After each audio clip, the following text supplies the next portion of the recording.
അച്ഛാ ഈശോമിശിഹായ്ക്ക് സ്തുതിയായിരിക്കട്ടെ. ആ ഇപ്പോഴും എപ്പോഴും സ്തുതിയായിരിക്കട്ടെ. എന്നടാ ഇത്? കുറച്ച് കാശാ, 5 ലക്ഷം ഉണ്ട്. പള്ളിക്ക് സംഭാവനയാണോ? വലിയ തുകയാണല്ലോ. പള്ളിക്കൊക്കെ ഞാൻ തരാം അച്ഛൻ. പക്ഷെ ഇതിപ്പോൾ ആ ടെസക്കൊച്ചനാ.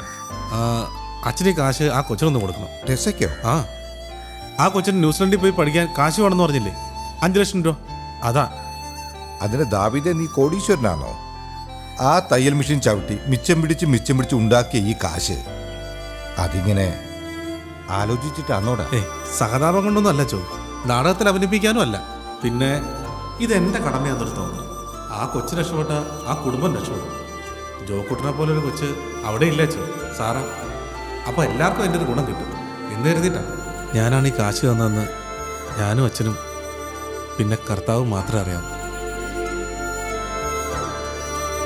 ഇതാ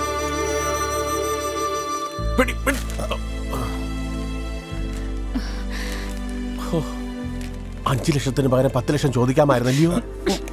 എന്നാ ഞങ്ങളങ്ങോട്ട് കർത്താവിനോട് നന്ദി പറഞ്ഞു.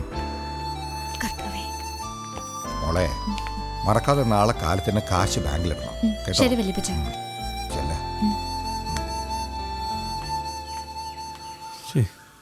കോളേജ് വിട്ടില്ലേ? സമയം കഴിഞ്ഞല്ലോ.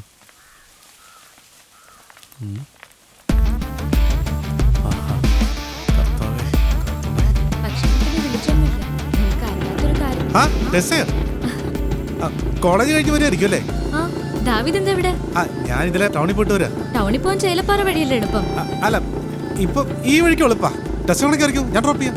വേണ്ട, ദാവീദ് പോയിക്കോ, ഇപ്പൊ ബസ് ഉണ്ട്, ഞാൻ പോയിക്കോളാം. അല്ല ബസ്സിന്ന് ലീവാന്നോ പിന്നെ ലേറ്റ് ആന്നോ ടയർ പഞ്ചറായെന്നൊക്കെ കേൾക്കുന്നുണ്ട്.